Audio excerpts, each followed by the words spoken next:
Comment se développer personnellement? C'est une question très importante que tout le monde doit se poser. Abordons maintenant ce qu'on appelle le développement personnel. Il existe plusieurs façons de s'y prendre, mais je vais vous proposer quelques pistes. Bien sûr, on ne peut pas tout expliquer en 1 ou encore en 2 heures, c'est impossible. Est-ce qu'on se suit? La première méthode que je vous recommande, c'est la lecture. Oui, lire, lire, lire et encore lire. Pourquoi? Parce que tout comme le corps a besoin de nourriture pour survivre, l'esprit a besoin de lecture pour s'épanouir. La lecture est essentielle, non seulement pour l'esprit, mais aussi pour le corps et pour l'homme dans son ensemble. Si vous ne lisez pas, vous ne pouvez pas évoluer. Posez-vous cette question. En 2024, combien de livres avez-vous lu? Sur les 12 mois de l'année 2024, combien de livres avez-vous parcouru? Sur les 52 semaines, en tant que leader, entrepreneur ou futur entrepreneur, combien de livres avez-vous lu? Si la réponse est inférieure à 5 ou à 10, il est temps de réagir, car cela montre que vous n'avez pas encore réellement commencé votre parcours entrepreneurial. Plus vous lisez, plus vous apprenez et plus vous vous développez. En appliquant ce que vous apprenez dans le livre, vous progressez plus rapidement et évitez de nombreuses erreurs. Pourtant, certains passent une année entière sans lire un seul livre. Triste réalité. En 2025, combien de livres avez-vous prévu de lire? Avec mon équipe Team Bonto Succeed ou encore BTS, nous avons fixé l'objectif de lire 52 livres dans l'année, soit un livre par semaine. En janvier seulement, nous avons lu tout simplement 4 livres.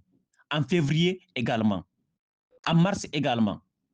Donc, tous les mois, nous avons eu à lire 4 livres. Donc, nous sommes bien sûr sur la voie d'atteindre tout simplement notre objectif. Pendant ce temps, d'autres n'ont même pas ouvert une seule page.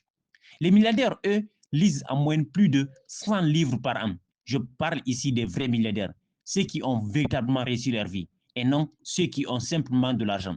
Parce qu'il faut savoir que, comme le disait Bob Marley, certaines personnes sont si pauvres que tout ce qu'elles ont, c'est de l'argent. La réussite ne se mesure pas uniquement à l'argent. Prenez exemple sur des figures comme Bill Gates, qui consacrent régulièrement une semaine entière appelée des Think Week uniquement à lire et apprendre. Pourquoi? Parce qu'il a compris que tout se trouve dans les livres.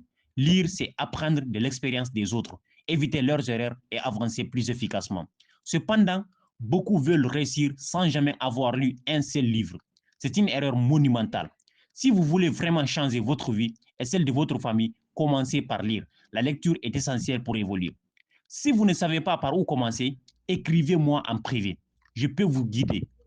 Que vous vouliez lire un livre par semaine ou simplement débuter, je vous fournirai des suggestions adaptées tout simplement à votre niveau.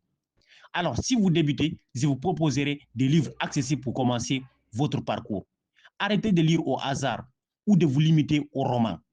Concentrez-vous sur des ouvrages qui contribuent tout simplement à votre développement personnel et professionnel. Je suis là pour vous orienter. Si vous êtes prêt à investir, si vous êtes prêt à vous investir, je peux vous envoyer des livres PDF ou des recommandations. Vous pouvez aussi tout simplement acheter les livres si vous avez bien sûr les moyens, des livres physiques si vous préférez.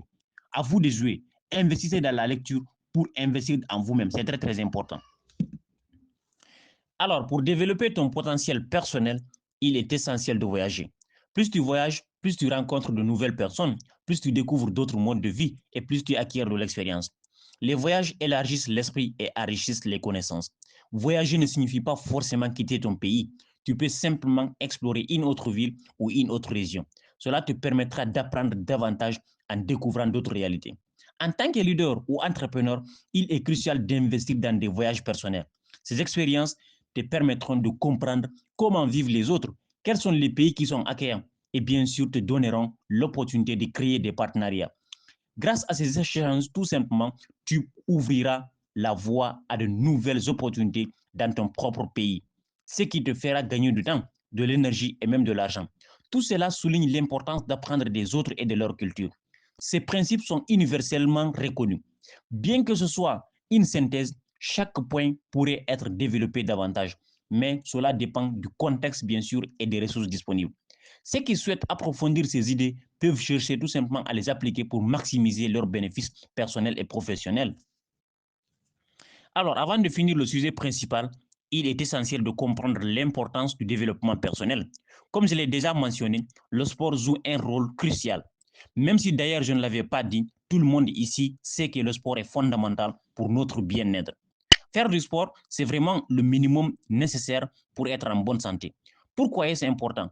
Parce que si tu veux entreprendre ou exceller dans ta vie, il est impossible de le faire sans être en bonne santé.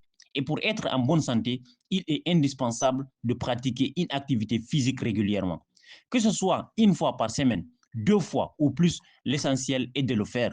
Peu importe la fréquence exacte, l'important est de maintenir cette habitude. Donc, engageons-nous tous à faire du sport. C'est important. C'est une pratique qui nous apporte des bienfaits sur tous les plans, qu'ils soient physiques, mentaux ou même professionnels.